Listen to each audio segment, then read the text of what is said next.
কবে পড়েছে ছট পুজো? এই দিন কিভাবে পুজো করা উচিত? দেবদেবীদের তুষ্ট করার জন্য কি কি করবেন?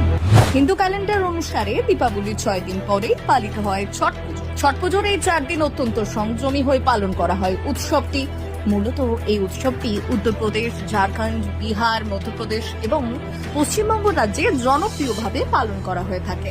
প্রতি বছর কার্তিক শুক্লা ষষ্ঠীতে অনুষ্ঠিত হয় ছট পুজো। 4 দিনের এই পুজোতে সূর্য এবং ছঠী মাইয়ার পুজো করা হয়। তবে জানেন এবছর কবে পড়েছে ছট পুজো? এই পবিত্র দিনে কি কি পালন করলে দেবদেবীরা তুষ্ট হন?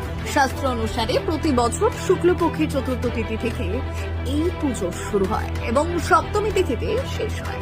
আর এবছর অর্থাৎ 2025 সালে ছট পুজো শুরু হচ্ছে আগামী 25শে অক্টোবর শনিবার থেকে। আগামী 25শে অক্টোবর শনিবার কার্তিক মাসের শুক্ল চতুর্থীতে শুরু হচ্ছে এই পবিত্র উৎসবটি। এদিন পবিত্র স্নান ও সাত্বিক আহার গ্রহণ পর্ব সম্পন্ন করা হবে। এরপর আগামী 26শে অক্টোবর রবিবার পুজোর দ্বিতীয় দিন। এদিন মূলত সারা দিন নির্জলা উপবাস এবং সন্ধ্যায় প্রসাদ গ্রহণ করে 36 ঘন্টার কঠিন ব্রত পালন করা হবে।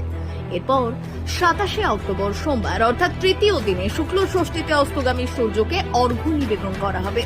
শেষ দিন অর্থাৎ আগামী 28শে অক্টোবর মঙ্গলবার কার্তিক মাসের শুক্ল সপ্তমী এই দিনটি সূর্যদেবের উদ্দেশ্যে অর্ঘ্য নিবেদন করা এবং ব্রত ভঙ্গ করার দিন। চলুন এবার দেখে নিই কোন দিন কিভাবে এই উৎসবটি পালন করা হয়। প্রথম দিন অর্থাৎ না হয় খায়।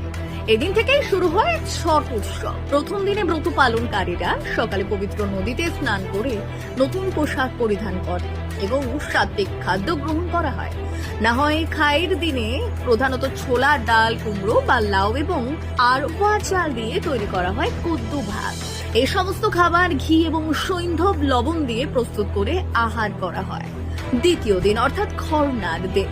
খরনার দিনে ব্রত পালনকারী মহিলা সারাদিন উপোস থেকে কেবল সন্ধ্যায় ক্ষীর এবং মিষ্টি রুটির প্রসাদ গ্রহণ করে। খরনা পালন করার পর উপবাসকারীরা টানা 36 ঘন্টার নির্জলা ব্রত শুরু করে। তৃতীয় দিন অর্থাৎ অর্ঘ্য করার দিন। এই দিনটি ছট উৎসবের সবচেয়ে গুরুত্বপূর্ণ দিন। এদিনে অস্তগামী সূর্যকে অর্ঘ্য নিবেদন করা হয়ে থাকে। সন্ধ্যেবেলা ভক্তরা নদী বা জলাশয়ের ঘাটে ভিড় করেন। এরপর বাঁশের কুলো বা ডালার ঠেকুয়া, ফল, আখ, নারকেল ইত্যাদি সাজানো হয়। কোমর পর্যন্ত জলে দাঁড়িয়ে অস্তগামী সূর্যকে অর্ঘ্য নিবেদন করা হয়।